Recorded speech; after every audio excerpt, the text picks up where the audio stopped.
Guillaume Dodin, je suis journaliste à l'AFP et je suis aussi le co-auteur de la BD Les Contraceptés. Stéphane Jourdain, j'ai 44 ans, je suis journaliste, je suis rédacteur en chef en charge du numérique à France Inter et je suis le co-auteur très heureux d'une BD à succès qui s'appelle Les Contraceptés. Je me suis lancé dans ce projet d'abord pour des raisons personnelles, c'est des discussions de couple que j'ai eues avec ma compagne lorsqu'elle attendait un enfant. On se demandait ce qu'on allait faire ensuite en matière de contraception.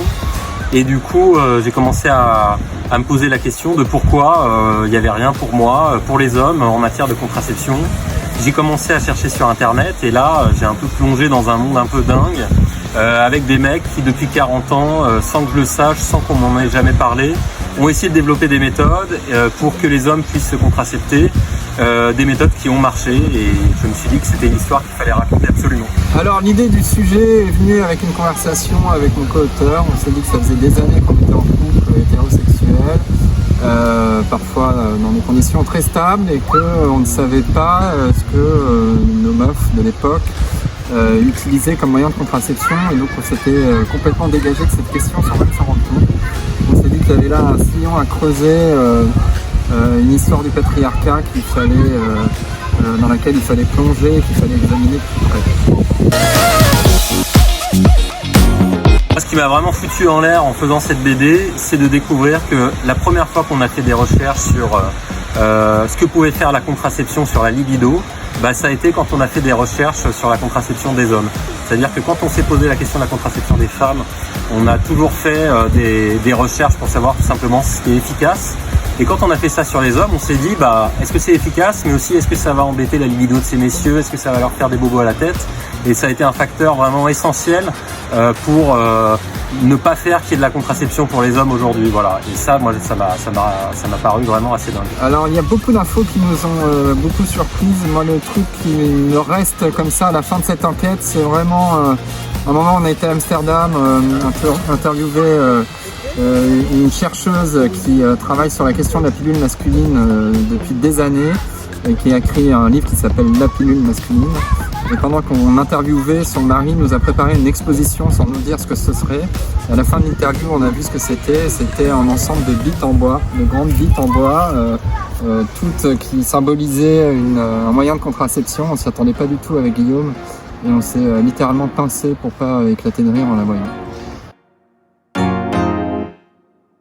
Moi, quand je pense à pop culture, je crois au Club Dorothée, qui est un truc qui a vraiment bercé mon enfance, qui était un truc avec les mangas japonais, les dessins animés un peu débiles. Ça a été vraiment un univers que toute ma génération a partagé, qui est plein de référentiels communs et qui, 40 ans ou 30 ans après, garde encore, je crois, énormément d'influence pour les gens de ma génération.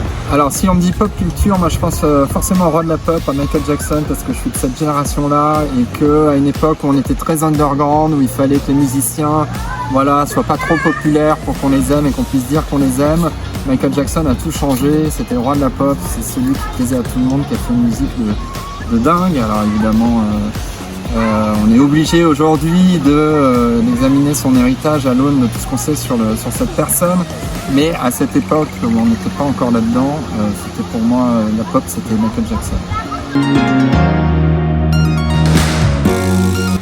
Si à l'occasion d'une prochaine BD, je pouvais travailler avec Si ou Sai, je sais jamais comment on dit, l'autrice de Radium Girls, je crois que j'aimerais beaucoup. Je trouve que son travail il est vraiment très très beau, très réussi et sa BD m'avait vraiment ébloui graphiquement.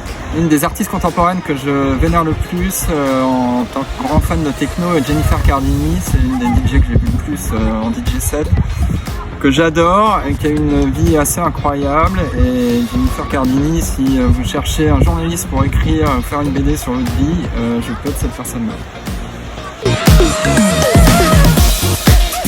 Allez-y les gars, c'est clairement faisable.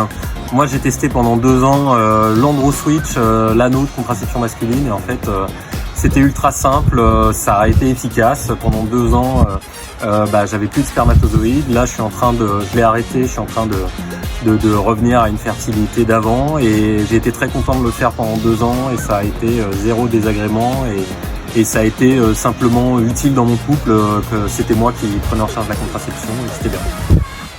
pour les hommes qui hésitent à sauter le pas, je dirais qu'au tout début, quand on s'est lancé dans ce truc, l'histoire de l'anneau, de slip chauffant, ça me paraissait être un truc complètement fou, un truc de baba cool, complètement en marge de la société. Et plus on avançait dans l'enquête, et après Guillaume s'y est mis, plus on a réalisé à quel point c'était vraiment pas grand chose, quoi. C'est très organique, ça coûte quelques euros, il n'y a pas d'hormones, il n'y a pas de pilule à prendre, il n'y a pas d'injection à faire. Et donc c'est vraiment pas grand chose. Pareil pour une vasectomie, ça reste une opération ambulatoire. Ça dure quelques heures et puis c'est réglé. Donc voilà, si vous hésitez à sauter le pas, sachez que ça reste assez simple. Je pense au monde de la culture des 5 dernières années où vraiment les femmes ont eu un rôle essentiel. J'ai l'impression qu'on a parlé vraiment beaucoup d'ouvrages de femmes. Je pense à Vanessa Springora, je pense à ce qu'a fait Adèle Haenel en parlant à la cérémonie des Césars, en parlant dans Mediapart.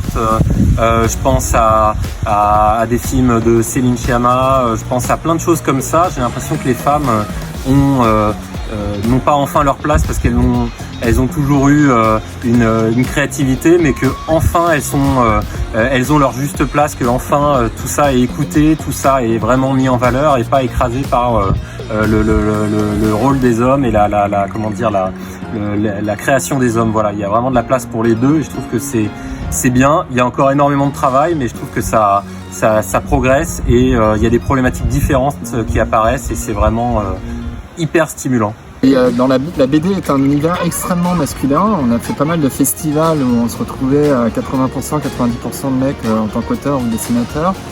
Je pense qu'il y a un énorme effort à faire dans le monde de la BD pour changer ça. Et qu'on est très très à la traîne par rapport à d'autres secteurs comme le cinéma ou l'édition en général.